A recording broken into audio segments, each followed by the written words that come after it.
Hey, salut la gang, j'espère que ça va bien dans vos cœurs parce que je vous amène un petit vent de bonheur en cette journée qui est grise, mais certes, c'est d'ailleurs une raison de plus pour laquelle je vous fais cette capsule. On va mettre bien de la couleur. Alors, je poursuis dans la présentation de mes iris Siberica, mes iris de Sibérie, et je vous en présente un aujourd'hui pour lequel j'ai honnêtement, je parlais qu'Uncorked m'amenait une adulation. Après ça, je vous disais que Strawberry Fair m'amenait de la passion. Ben, le prochain que je vous présente aujourd'hui, c'est une réunion de tout ça. Honnêtement, j'irais même jusqu'à le qualifier d'iris extravagant. Je vous le dis, c'est à couper le souffle. Cette harmonie de couleurs réunies ensemble, une multitude par ailleurs, en une seule fleur. Mais quelle belle création de la nature avec un petit coup de pouce de l'homme. Ceux qui me connaissent le savent et vous diront, Mathieu, il fait tout lui. Il a des talents dans tout. J'aime avoir de multiples cordes à mon arc. Je suis quelqu'un qui aime apprendre et qui aime explorer cette vie dans laquelle je suis actuellement. En fait, j'ai un côté très artistique.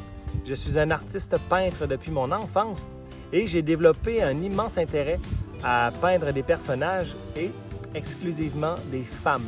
Que ce soit des guerrières, des amazones, peu importe. J'ai un attrait pour la femme dans toutes ses formes et toutes ses sphères. Et il y a un lien à faire ici. L'iris que je vous présente aujourd'hui arbore le mot « femme », en anglais bien sûr, mais quand même. Sans plus tarder, je vous présente un iris qui a été peint et je dirais qu'il a été fait pour moi, quoi. Hein? Je vous présente l'iris Siberica Peacock Butterfly Painted Woman. Allons jeter un coup d'œil à cette œuvre de la nature. Levons le voile sur cet incroyable iris qui est Painted Woman. Comprenez-vous pourquoi je vous dis qu'il est incroyable? Admirez-moi cette création de Marty Schaffer et John Sachs, introduit et enregistré en 2007 avec une hauteur de 27 pouces. Il est frisé, vous l'aurez compris, et légèrement parfumé avec une floraison hâtive mi-saison. La nature a œuvré une fois de plus. Regardez tous ces détails, ces coups de pinceau. Cet iris est mirifique. Il n'y a pas à dire, cet iris a été peint à la perfection. C'est une véritable œuvre d'art. Il y a de quoi à tomber en amour et à se laisser séduire par les médiums de Mère Nature. En tout cas, pour moi, c'est réellement un joyau, une œuvre d'art, un canevas, nommez-le comme vous voulez, à posséder au jardin.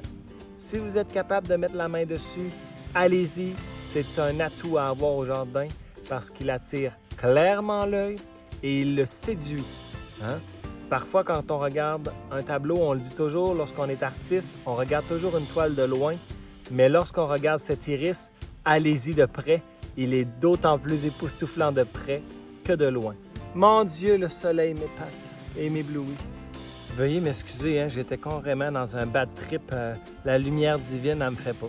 Clairement, j'entre en transe, c'est d'un bien-être incontesté. Je ne saurais m'en passer, comme toutes les belles plantes de ce monde. En fait, presque.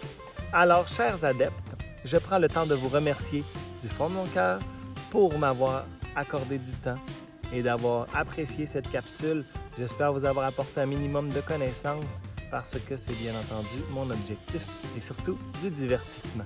Restez à l'affût parce que la saison des mérocales s'amorce. Il y a de la hampe florale, c'est écœurant, je vous le dis. Là. Le mot bombardé va être honoré.